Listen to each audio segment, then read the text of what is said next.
Hi, everyone. Thanks so much for joining us here on the Daily Racing Form YouTube. I am Gino Buccola alongside David Aragona, with producer Bobby helping us out with the Sunday race of the day over at Santa Anita. It is the San Juan Capistrano. Remember, for every race of the day, you can get free past performances on the website at DRF.com. Let's take a look at the field for Sunday's race of the day. This one is going to go the long distance of about 1.75 miles here. David, this is traditionally one of the closing day feature races at Santa Anita as they wind down their meet here. Then it'll shift to Los Alamitos for a little bit before Del Mar starts up in the summer. Looking at this group, I think there's not a lot of early speed in here. So Balladeer towards the outside is one that will probably try to control things, but she's been in spots like this where she's gotten the lead and had the ability to control and not seal the deal. I feel like probably the 6 and 7, Mrs. Astor and Devin Propos, probably two of the logical horses in here that are going to take a lot of money and be pretty tough to beat.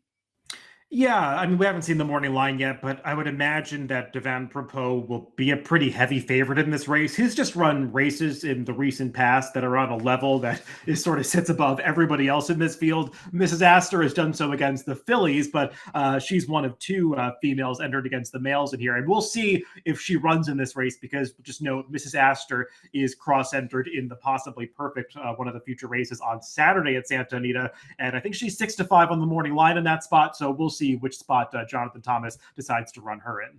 Yeah, Thomas also has a couple others entered in this race too. So if he wanted, he could maybe have a contenders in both of the races on Saturday and on Sunday. Let's take a look at the Timeform US pace projector. They have Time Song and Santa Barbarian up front. And that's because, David, they're stretching out from races going a little bit shorter. Sometimes when you have these races going longer, you have to read intent into it as well. I do expect Time Song to be close. I wouldn't be shocked at all if Time Song was really forwardly placed in here. Balladeer just seems like one of those horses, though, that just doesn't want to sit off at all, and they kind of have to go with.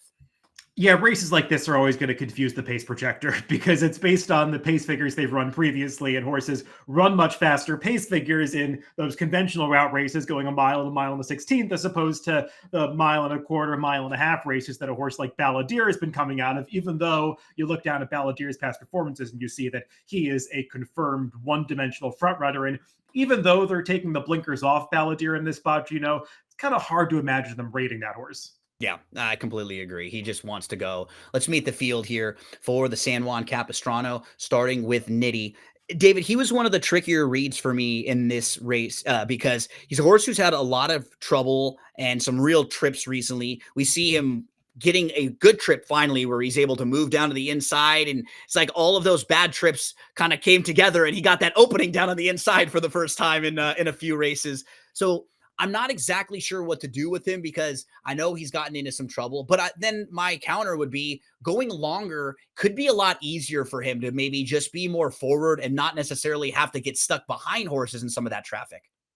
I don't know, Gino, just putting the form aside, aren't you supposed to like a horse that's out of the dam sire? It's Gino. I don't see too many of those. I have that's to, right? The case for Niti. Yeah, some German stamina breeding there if you look deep in this pedigree. So that gives you a little bit of confidence that maybe the extra distance is going to work for a horse like this. And yeah, and that replay that we're taking a look at, he dove back down to the inside, showed a really nice turn of foot to get up. And I give him extra credit for that because they were going pretty slowly up front. You look up that race in Timeform US, all the pace figures are color-coded blue. And for a horse to close the way that he did into that kind of race flow, I think you want to give him some extra points for that. It just feels like a horse that's been moving forward with every start since coming back from this layoff over the winter and just digging into that female family. I see so much stamina there. I think the added distance could really move this horse up. And there aren't too many horses in this race that I feel like I can say that about. For Arrogate is a horse who's bred very well. The dam won the Breeders' Cup Filly and Mare Turf, but this gal is still a maiden, and she's also going to be facing some of the boys. So she's in here maybe just to get some distance to see how she can go going this far, and maybe they'll get her a little more into the race and a little more forward because her first two races, she showed some ability. I played her a week ago at Santa Anita coming off the long layoff. She looked like an interesting horse coming off the bench because we know she's bred well and we know going long on the turf, but she's definitely going to be facing a lot better horses. And just based on speed figures and what she's been running, I mean, she's not anywhere close to some of the top contenders in here.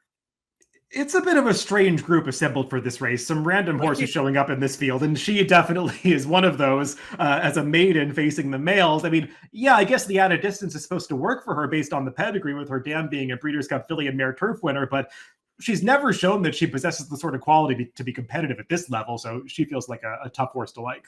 Time formed as one of the 3 Jonathan Thomas runners. She was second most recently, and that was another one who was just about a week ago, and will wheel back really quickly in here. And I figure stepping up, stretching out, she's probably in here to be showing a little bit of early speed, or at least be forward. I don't know if she wants to be closing and coming from way out of it.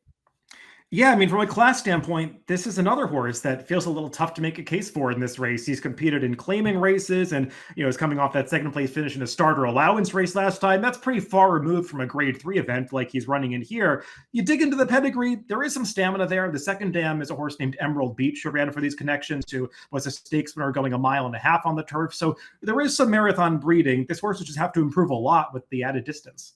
Maltese Falcon was in the Whittingham on May the 3rd, finished 6th, last of 6, but was only beaten a couple lengths that day. It was a slow start, was chasing Balladeer, moved into contention, but really just couldn't find room late, and it was a very compact field late in that race.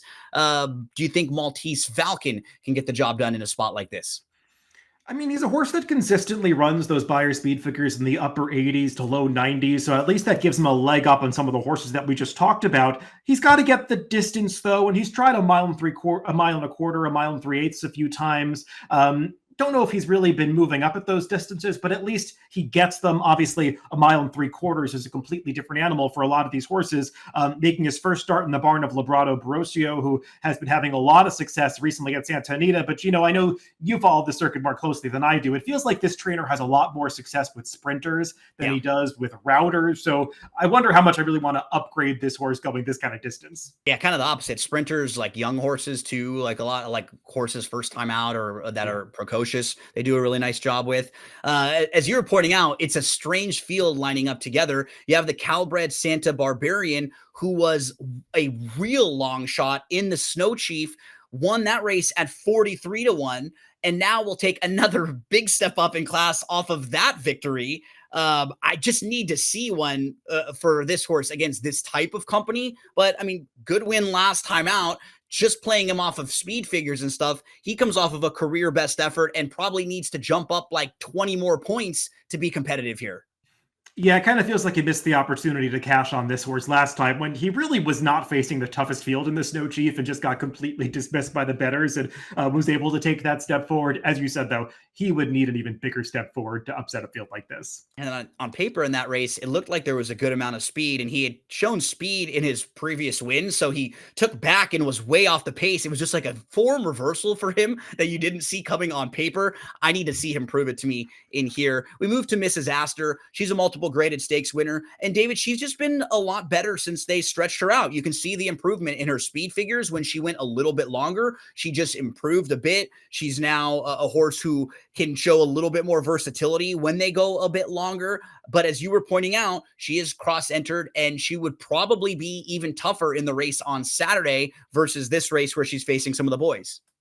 Yeah, we'll see if she runs here or not. We'll take a look at this last race in the Santa Barbara where she gets the job done pretty decisively against some horses that she had been a little bit more competitive with in the prior race, but this clearly was the best performance of her career to beat a field like this by 5 lengths. And obviously, she's one of these horses that just keeps getting better as the distances get longer. This race we're taking a look at was 1.5 miles, so it's not that much of a stretch for her to negotiate 1.75 miles in a race like this. And maybe that would be the reason why they might choose a spot like this over the Saturday race, because it feels like added distance really does give her an edge on her competition. But if she runs here, she would have to face a much tougher rival in Devin Propos drawn to her outside than anybody she'd line up against on Saturday. Speaking of Devin Propos, I have chased this guy many times, David, because he has some trips, and he is a horse who, when you watch him, he's a tricky horse to ride and to handle. He doesn't always do what they ask him to. Like, they try to hit a hole, and sometimes he just doesn't want to go into that spot. But if you look at his 2 races where they were going the longest that we've seen him run in North America and in here, they have been two of his better races, if not his two best races. And I think it has something to do with him just being able to relax a little bit more, going longer. He can be closer to the pace. He can move a little bit earlier. I actually thought his race in the San Luis Rey a couple starts back was pretty good. He was very, very wide throughout that race and looked like he had an opportunity to maybe move even earlier, but he waited, and then he moved and opened up a couple lengths. I think the wide trip just caught up with him, and he ran into a really sharp horse named Atitlin, who came out of that race and won another graded stakes race next time out. So just showing back up with this same performance would probably be really tough against this group. I completely agree. That trip in the San Luis Rey was far from ideal. Just have no cover like that and be wide around the turns is not the kind of trip you want to pull in a turf race. And as you were alluding to, he's had more than his fair share of trips, especially when you go back through his races. And arguably, two of the worst trips he's gotten have been in those 2.5 mile races, because he was totally buried in traffic at the end of the Hollywood Turf Cup when he tried that 1.5 mile distance in November of last year. So, yeah, I guess he's supposed to prove that he gets the 1 3/4 for a horse that's going to be such a short price. But given the fact that he's had excuses in the longer races, I think you can at least have some confidence that the distance will be okay for him. Last time at the dinner party, it was such a soft turf course and horses weren't handling it. So I don't want to hold that race against him, even though he took a lot of money in that spot. I guess my one reservation, Gino, is that the jockey that gave him a trip I really didn't care for is back aboard here. Yeah, and we know he's not going to be much of a price. Like he's going to be for a horse who's been bettable in a lot of his recent races. He probably won't be a horse that you can bet based on value coming up this weekend. I mean, on paper, David, it looks like another really good spot for Balladeer, because he does look like a horse who likes to get out front, slow things down the best that he can. But back in October of 2023, he wins the Grade 2 John Henry Turf Cup. And at that time, you're thinking, wow, this horse could be a real player in these turf marathon route races, because there aren't many horses that are consistent at this level. And when you have speed like that, that's always a great weapon. But he's 0 for 9 since. And a lot of the races, he hasn't really been close. I will say he showed up with a much better performance in the Whittingham last time out. So maybe he's trending back in the right direction. But just knowing this horse and knowing the SoCal circuit, I was expecting so much more of him over the last couple of years after that win in the John Henry, and he just hasn't been able to put it all together. Yeah, he's a very difficult horse to ride because he sort of needs to be all alone in front to run his best race. And not only have to get him all alone in front, but you've got to ration his speed just enough so that he's able to produce a finish, because he really doesn't have much of a kick. He just kind of keeps running along at one pace.